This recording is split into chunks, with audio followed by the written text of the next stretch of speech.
قدرت اللہ شہاب 26 فروری 1917 کو متحدہ ہندوستان کے علاقے گلگت میں پیدا ہوئے۔ ابتدائی تعلیم انہوں نے ریاست جموں و کشمیر اور موضع چمکور صاحب جو کہ ضلع امبالہ میں ہے وہاں سے حاصل کی۔ گورنمنٹ کالج لاہور سے ایم اے انگلش کیا اور 1941 میں انڈین سول سروس میں شامل ہو گئے۔ ابتدا میں قدرت اللہ شہاب نے بہار اور اڑیسہ جو کہ انڈیا میں واقع ہیں اس میں خدمات سر انجام دی۔ سن 1943 میں بنگال میں وہ متعین ہوئے۔ قیام پاکستان کے بعد حکومت آزاد کشمیر کے سیکرٹری جنرل مقرر ہوئے۔ بعد ازاں پہلے گورنر جنرل پاکستان غلام محمد اور پھر اسکندر مرزا اور بعد ازاں صدر ایوب کے سیکرٹری مقرر ہوئے۔ پاکستان میں جنرل یحییٰ خان کے برسر اقتدار آنے کے بعد انہوں نے سول سروس سے استعفیٰ دے دیا اور اقوام متحدہ کے ادارے یونیسکو سے وابستہ ہو گئے۔ اس سے قبل پاکستان رائٹرز گلڈ کی تشکیل قدرت اللہ شہاب کی کاوشوں سے ہی عمل میں آئی۔ صدر یحییٰ خان کے دور میں وہ ابطلاً کا شکار ہو گئے اور یہ عرصہ انہیں انگلستان کے نواحی علاقوں میں گزارا۔ شہاب نامہ قدرت اللہ کی خود نوشت سوانح حیات ہے اور اس کا نام ہے شہاب نامہ۔ شہاب نامہ مسلمانوں نے برصغیر کی تحریک آزادی کے پس منظر مطالبہ پاکستان، قیام پاکستان اور تاریخ پاکستان کی چشمدید داستان ہے جو حقیقی کرداروں کی زبان سے بیان ہوئی ہے، اور شہاب نامہ ہی حقیقی طور پر پاکستان کے ابتدائی دنوں کی ایک تاریخ کہا جا سکتا ہے۔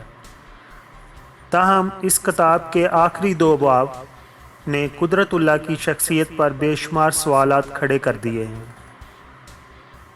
ان ابواب میں قدرت اللہ شہاب لکھتے ہیں کہ انہیں زندگی کے کئی برس تک ایک خفیہ شخصیت کی جانب سے ہدایات موصول ہوتی رہی ہیں اور اس شخصیت کو انہوں نے 90 کے نام سے پکارا ہے۔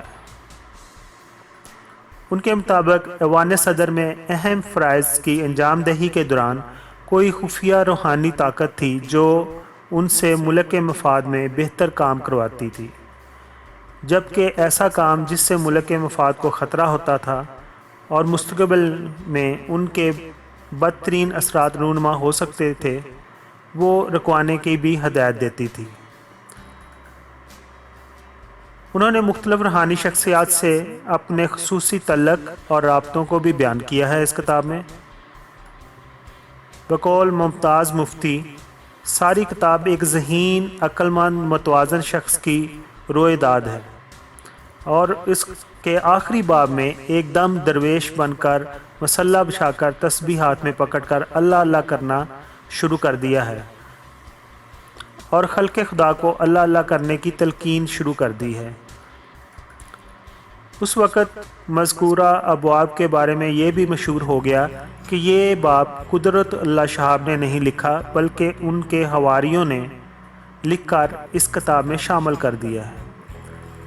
بہرحال اس کے بعد ممتاز مفتی میدان میں آئے اور انہوں نے قدرت اللہ شہاب کی شخصیت کے اس پہلو کی بھی وضاحت کی اور انہوں نے کتاب لکھی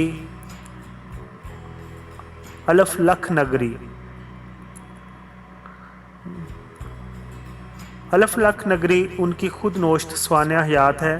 علی پور کا ایلی ان کا اس کا دوسرا پارٹ ہے، دوسرا حصہ ہے۔ تاہم یہ کتاب صرف قدرت اللہ شہاب کی شخصیت کے گرد گھومتی ہے۔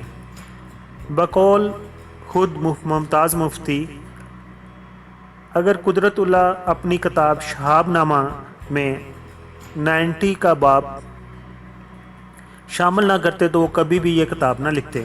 ممتاز مفتی کا کہنا ہے کہ شہاب نے اس کتاب میں اپنی شخصیت کا راز کھول دیا اور اس کے لیے بھی اسے یقیناً حکم دیا گیا ہوگا، اور وہ اپنی کتاب میں لکھتے ہیں ممتاز مفتی کہ جب وہ قدرت اللہ سے ملے بھی نہیں تھے اس وقت سے وہ ان کی زندگی پر اثر انداز ہو رہے تھے۔ اس کے بعد قدرت اللہ کی شخصیت کے پراسرار اور روحانی پہلوؤں کو بیان کرتے وہ سب اپنی کتاب میں دکھائی دیتے ہیں۔ شہاب نامہ ایک تاریخی دستاویز ہونے کے ساتھ ساتھ اردو ادب میں ایک اہم مقام رکھتا ہے۔ کسی بھی پاکستان بیوروکریٹ کی یادداشتوں پر مبنی یہ مشہور ترین تصنیف ہے۔ قدرت اللہ شہاب نے 24 جولائی 1986 کو اسلام آباد میں وفات پائی اور اسلام آباد کے سیکٹر H8 کے قبرستان میں سپرد خاک ہوئے۔ 23 مارچ 2013 کو پاکستان پوسٹ آفس نے ایک ٹکٹ جاری کیا جو کہ قدرت اللہ شہاب کے اعزاز میں تھا، اور یہ 15 روپے کا ٹکٹ تھا، اور اس کے اوپر ان کی جو تصویر بھی بنی ہوئی تھی اور ان کا نام لکھا ہوا تھا۔ قدرت اللہ شہاب جب اقوام متحدہ کے ادارے یونیسکو سے وابستہ تھے تو انہوں نے مقبوضہ عرب علاقوں میں اسرائیل کی شر انگیزیوں کا جائزہ لینے کے لیے ان علاقوں کا خفیہ دورہ کیا اور اسرائیل کی زیادتیوں کا پردہ چاک کیا۔ ان کی اس خدمات کے بدولت مقبوضہ عرب علاقوں میں یونیسکو کا منظور شدہ نصاب رائج کیا گیا، اور یہ ان کی خدمات فلسطینی مسلمانوں کے لیے بہت عظیم کارنامہ رکھتی ہے۔ قدرت اللہ شہاب نے جو تصانیف لکھی ان میں یا خدا، نفسانے، ماجی، سرخ پھیتا شامل ہیں، اور اسی طرح قدرت اللہ شہاب کی وائف کا نام عفت شہاب تھا اور ان کا ایک بیٹا جس کا نام ثاقب شہاب ہے۔ اگر آپ کو یہ پوسٹ اچھی لگی ہو تو پلیز اس پیج کو، اس چینل کو سبسکرائب کیجیے، اور آپ دوستوں سے یہ درخواست ہے، یہ ریکویسٹ بھی ہے کہ اگر آپ کمنٹس لکھتے ہیں تو کمنٹس میں گالی وغیرہ نہ لکھیں۔ اردو میں بہت سارے لفظ ہیں، بہت سارے الفاظ ایسے ہیں جن سے آپ کسی آدمی کو برا بھی کہہ سکتے ہیں اور اچھا بھی کہہ سکتے ہیں۔ گالی لکھنے سے ایک اچھا تاثر نہیں جاتا۔ Thank you so much.